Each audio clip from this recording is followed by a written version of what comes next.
Hello, SpongeX here. In this day and age, we live in a world where a lot of video gamers think the best way to play through a video game is to rush through it and beat it as fast as you can. Try to get a real competitive edge out of it. Now, I can kind of see the appeal to this, but if you ask me, I think that's honestly one of the worst ways to play a video game. There are so many video games that easily get overlooked because people skim through them. There aren't really enough people talking about how great video games are when you take the time to truly explore the worlds within the games. Look around and look at all these attention to details that you normally wouldn't find if you just tried beating it as fast as you can. Not to mention, it can add to the replay value. When you try skimming through games, you can miss out on a lot of great after-game features as well.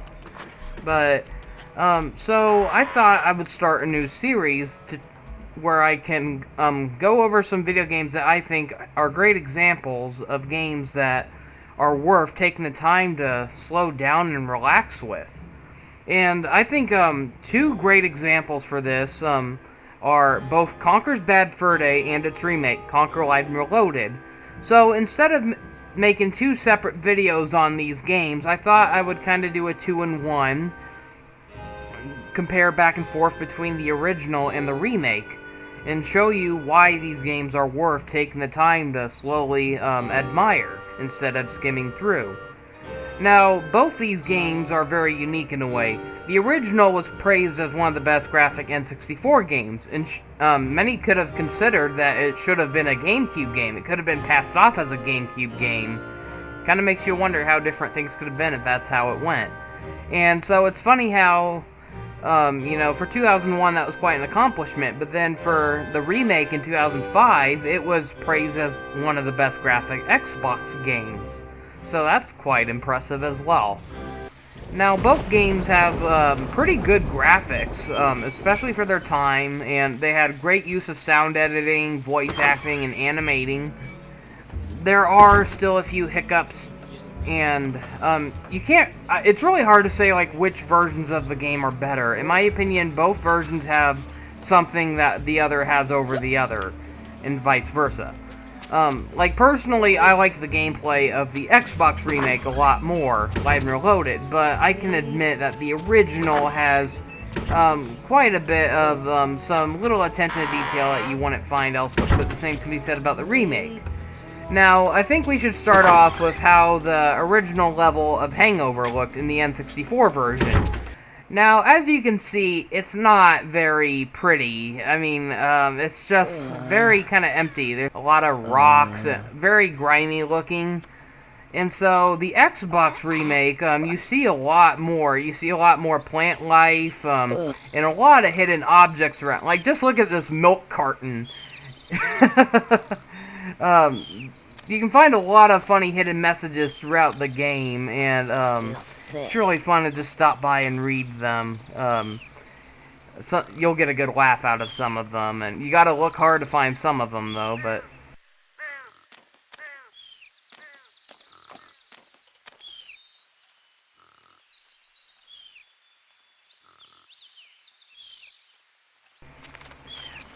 And then, not to mention, we also have the original Army helmet from the original N64 version of Conker's Bad Fur Day. In the Xbox version, it got quite a bit of a redesign to look more like a realistic Army helmet and less of a cartoony one. So it's kind of funny to see, a remade version of that old N64 helmet just sitting there.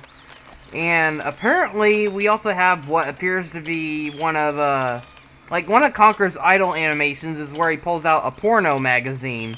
In the original version, it was a magazine about, like, a beaver. So, yeah, pretty unsubtle there. But in the remake, it was replaced with Barry, Conker's girlfriend. So if you look closely, you can kind of see a bit of the writing on it. It's a little hard to make out, though, and it's hard to get, like, the proper camera angle, but... Now, one thing the N64 version definitely has over the Xbox version visually is the facial expressions.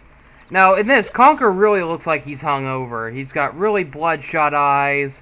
He looks like he's out of energy. And you can also notice, like, when he's talking to Birdie the Scarecrow, he just has more, like, his eyes are widening at certain lines that he says, and he just has more of a reaction. In the Xbox version, he mostly just has, like, it almost seems like just two facial expressions. Just, eyes open and eyes slightly sad looking, and that's about it. Yeah, like, that being said, though, Conker is still the most expressive character in the Xbox version, but although the graphics on the Xbox version look amazing, I love how, you know, detailed they made Conker look with all the fur render on, like, his body and tail, but you still can't help but admire how much more attention to detail there is in the animation on Conker. But for an N64 game, though, this game looks very impressive, especially with the lighting and shading effects. That was very uncommon in N64 games. Most of the time, if games did have shadows, they were just little transparent circles under the characters. But here, you can actually see it's a shadow that's shaped just like Conker's shape. And one thing the Xbox version definitely has better over this one, though, is the environmental details. I mean, the vegetables in the N64 version are clearly flat, flat sprites, where in the Xbox remake, they're flat-out 3D models. So, yeah, they're definitely a lot nicer to look at in the Xbox version. As is the water. The water in this game was very good for its time. It was very shimmering looking, and not to mention, like, just Conker's reaction to getting out of the water. The way you see him dripping. In most video games, when a character gets out of the water, it's not very realistic. You don't see them dripping or anything like that. And so, yeah, this was very unique for its time. It wasn't only available in the remake, but even as far back as the original on N64. Now, that was definitely uncommon on, like, N64 games. The attention to detail the animators put into these games are just amazing. They're just, really something to behold.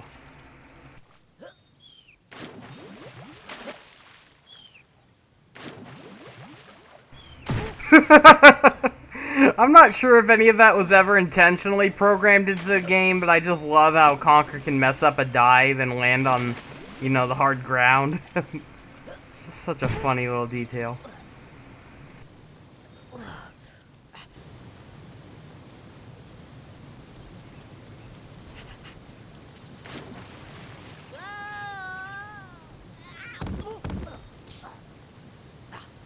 Another pretty impressive detail for its time was the physics on walking across the bridge. Now, most video games in the past, they had it where when you walked across a bridge, it was just a stiff platform. But this one, not only did the sound effects make it sound believable, but the way it wobbles and, reacts to, like, Conker's weight, it's quite an impressive, little detail that not many video games bother adding, even to this day. Still amazes me, like, I know I've said that so many times, but man, like, these games are really ahead of their time. It makes it so sad that they never sold as well as they should have. It's a lot of hard work we're putting into these games.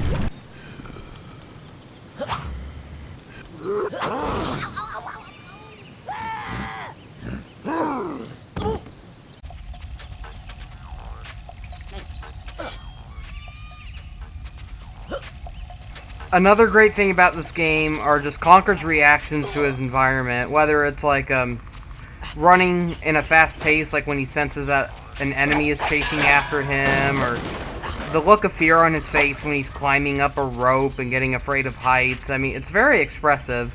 A lot of people try acting like The Legend of Zelda Wind Waker was one of the first games to ever do that, but no, Conker beat it by a couple of years. I'm not quite sure what it said, but there was something on that baseball bat. It said something like Pooville Slugger or something.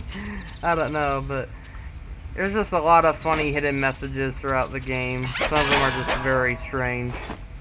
I do find it kind of sad though that the remake got rid of like the little dancing flowers. Thought that was just such like a weird little touch, but fun fact though, those were actually a leftover from the original version of the game. Originally, Conker's Bad Fur Day was supposed to be an E-rated game called 12 Tales Conker 64, and those flowers were actually a leftover element from that unreleased game. Would really be nice to get that released somehow. I would really love to play the original version. Now here is the Windy level, one of my favorite levels in the game. Now in the N64 version, there was definitely a lot more to see in the distance. I love how like this game feels kind of like you see in the background, it's kind of like a hint of what lies in store for Conker. Like all those little things were actual like landmarks that he eventually ends up in, which makes you realize eventually that Windy's kind of like the hub of the game. It somehow connects to all those levels.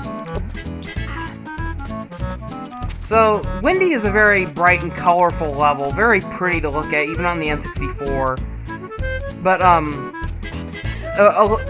there are some details in this version that look really good compared to the Xbox version, but then the same could be said about the Xbox version as well. A lot of things look very flat in the N64 version, the textures and everything, but man, the Xbox remake, everything just stands out beautifully. Like, one thing that really caught my eye when I first played this game was just the grass, how it's all individual blades of grass, and you see, like, all these flowers, and the only thing I miss from the N64 version are the butterflies. I thought that kind of added, like, a neat little attention to detail, but in the original game, the side said naughty or nice to let you know, like, which side of the level has, like, the wasps, the nasty wasps, and which side of the level has, like, the queen bee, I guess is what they were trying to... It didn't really make much sense, so I kind of found it funny how in the remake they just replaced it with a sign showing one side wasp, one side bee. So that kind of made a lot more sense. I find this like kind of a bit of a sad Easter egg. So this was not in the original N64 version, but in the Xbox remake, if you look closely on the side of the sign, you see the initial C plus B. So obviously it was like a little romantic message that Conker must have written out for Barry. The C plus B must stand for Conker and Barry. And yeah, pretty sad when you remember how this game ends. Not only is this game fun to look at just by playing, but this is one of those games where it's just as fun to stand around and do nothing. You'd be surprised how funny, like, how many funny situations can happen just from standing around the game. Not only because of Conker's idle animations, but just because of his interactions with his surroundings. Like, there will definitely be more I can point out, like, in future videos, but... like, for right now, I can mention, like, how in the N64 version, they had the butterflies. If you look closely, you'll notice how Conker's eyes are just locking into it. Hey, I'd like to get home at some point. Thank you very much.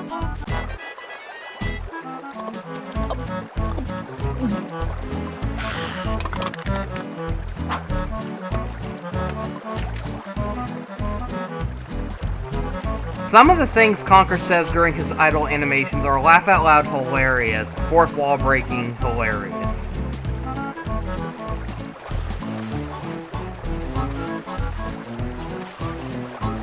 Hello?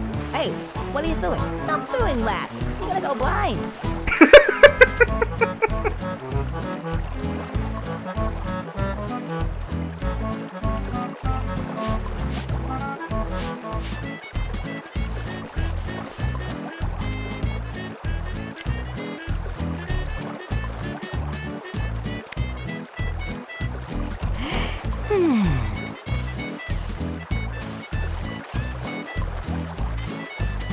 Hello? I think he died. Are you dead? This game had no chill. Unfortunately, I believe for the Xbox One version of Conker's Bad Fur Day, which is included on Rare Replay, they got rid of 2 of his original idle animations. Now, one of them is kind of understandable, though. Originally, he pulled out a Game Boy and started playing it, and so I can understand why they cut that out, because, you know, it's a Game Boy, it's a Nintendo console. That would be kind of strange to see on a Xbox game, but, unfortunately, though, strangely enough, they put it on the Xbox remake, though. They gave Conker a new made-up, console that resembled, like a handheld Xbox, and he was playing Killer Instinct. But, another one they cut out, for some reason, was, Originally, like, if you stood by the butterflies, Conker would pull out a flamethrower and start waving it towards them, trying, burning them with fire. But for some reason, they cut that out in this remake. I kept, waiting patiently for that one to show up, and it never did. So I'm guessing they cut that out like they did the Game Boy one.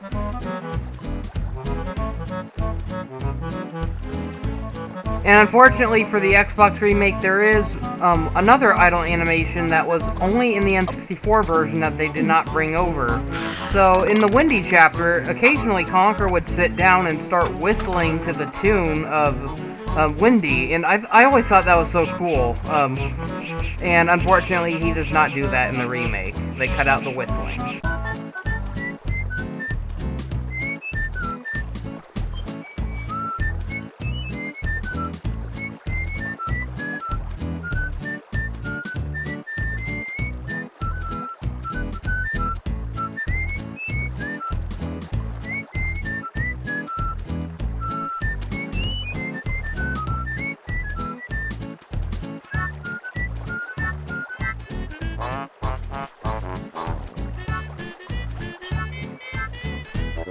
Hey, hello, is anybody playing this game?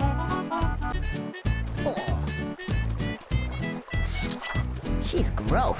I don't know why, that one always cracks me up.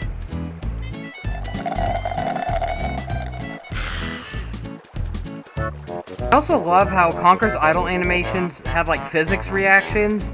So like if he when he's drinking his can or can of soda or drinking his water or whatever, when he throws it like into the water, for instance, it'll actually make a splash effect. Or if you have him like kick it directly into the camera, it'll actually shake the gameplay a bit, make it look like he actually like hit a cameraman or something.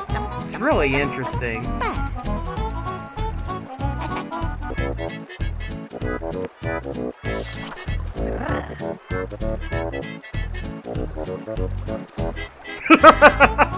The face he makes after looking through those magazines. We know what you were doing, Conker.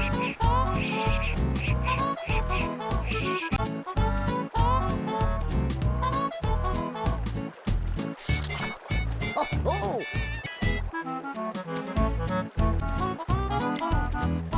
Nope, I still can't tell that. Now here's how a lot of the idle animations look on the Xbox remake.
Hello?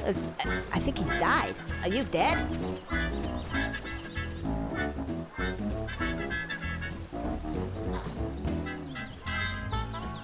Holy dumpty doody do, bod bod, boddy boddy bod bod.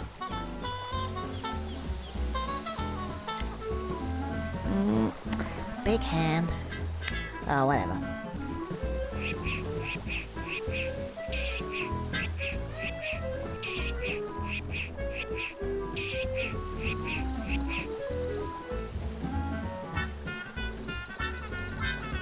She's gross. How does she do that?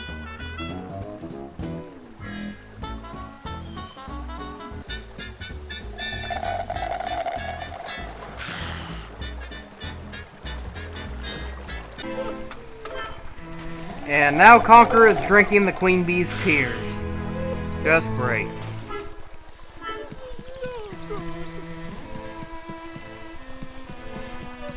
Hello? Hey, what are you doing? Stop doing that! You're gonna go blind! What? Now, Conker is also a really fun game to go back to after beating it, just to goof off. I mean, you no longer have a reason to want to stay alive anymore, so just going back to chapter selected, just doing stuff that normally get you killed could sometimes lead to some really funny situations. As follows. Hey, don't run now!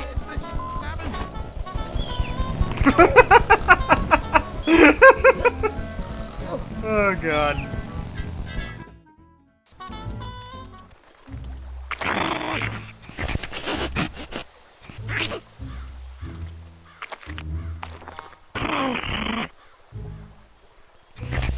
Whoa, too close, a little too close.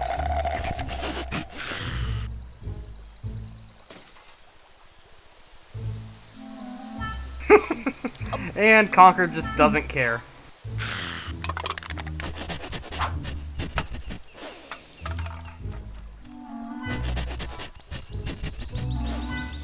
Hello? Hey, what are you doing? Stop doing that! You're gonna go blind! Oh, the timing of that was perfect. And he got caught again.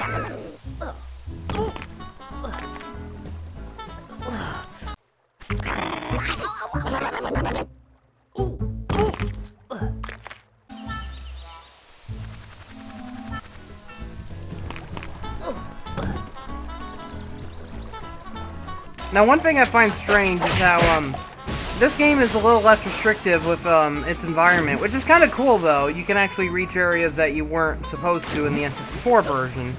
Like, in the N64 version, you wouldn't have been able to make it this far, but what I do find strange is how you see, like, these barbed wires that are protecting the war level.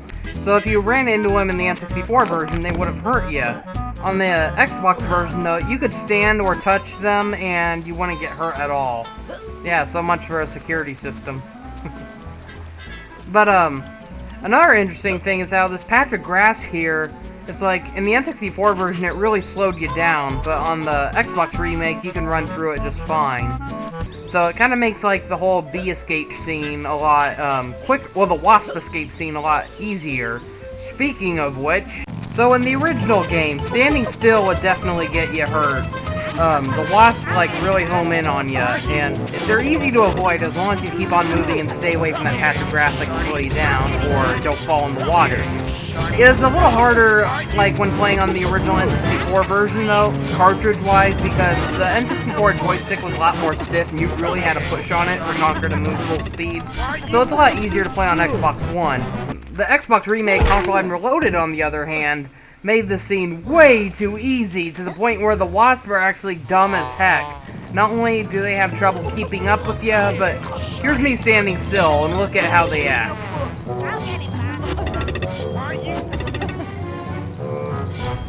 Oh, you almost had it. You gotta be quicker than that.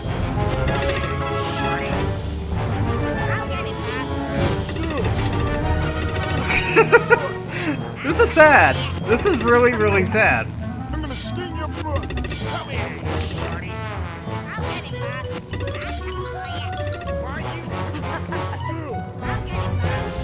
I'm gonna skin your butt.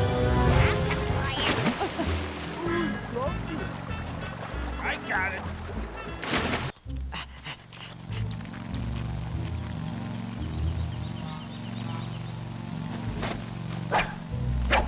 Come on, huh? Come here, you shorty. Man, the original, it really looked like they were gonna sting you at any chance. This one, they're just slow as heck. It's so funny.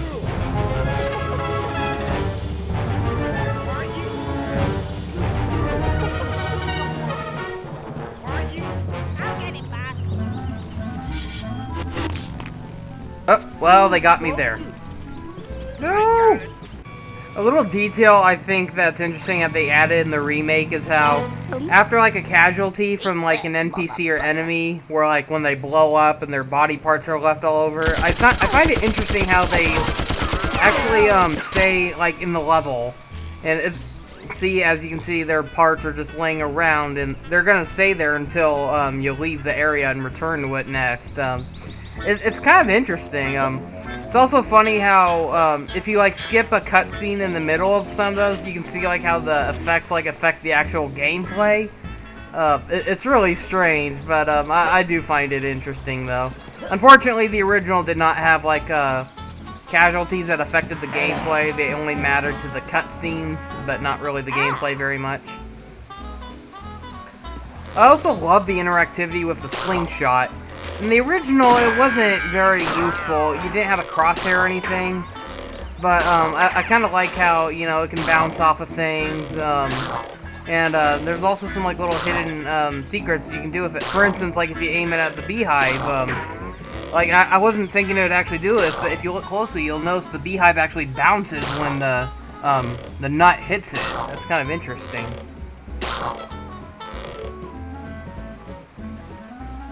I think it also did it in the N64 version as well.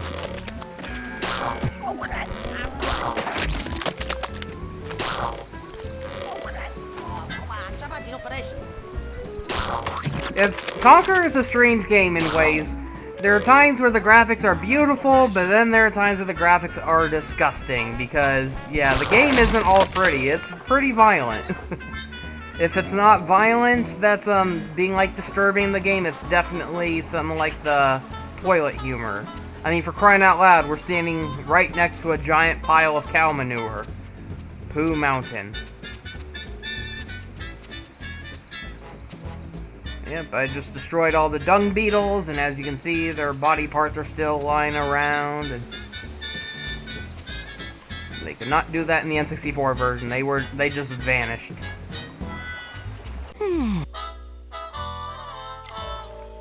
Nope, I still can't tell time.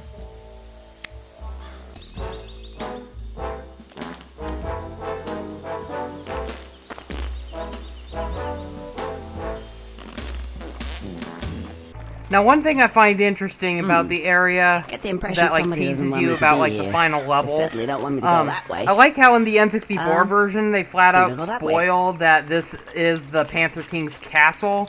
Like that's what the Federal Reserve Bank is. So it kind of really spoils the twist ending Get when the impression you know when somebody doesn't want Conker's me like to be robbing here. from that bank They at the certainly end, don't and want me to then go that way. it turns out it was a trap to get him to be Think I'll go captured that by way. the Panther King. So I like how the Xbox remake actually did a better job at disguising that. I mean, if you've never played the original and you look in first person, you wouldn't be able to tell that there's a castle in the distance. The N64 made that one pretty obvious.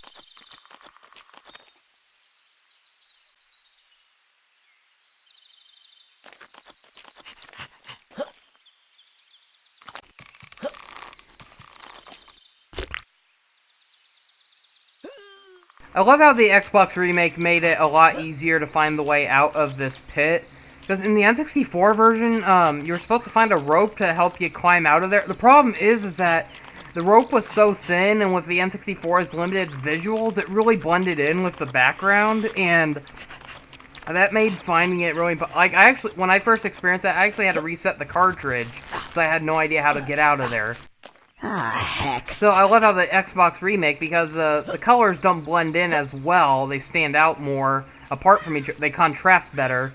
It was much easier to find that rope. Speaking of which, the detail of climbing the rope is really nice, though. The way it wriggles around like Conker is, you know, fearfully just, like, rapidly climbing up it, and even the face he makes, the way his ears lower, you can tell he's afraid of heights, and, like, climbing that rope is really scaring him, and very good attention to detail. Well, I think that's enough to show for now. Join me next time when I show more from the Barn Boys chapter and show how detailed that level is as well. Let me know if you're looking forward to seeing more of these in the future. As soon as I get done with Conker, I'm planning on doing possibly some more games by Rare and then possibly other companies as well. I want to go over Rare first because I think they've made some of the most revolutionary games of their time. So it'd be nice to get them out of the way first before moving on to all the other games that other companies have made. Well, thank you for watching. See you next time. Goodbye.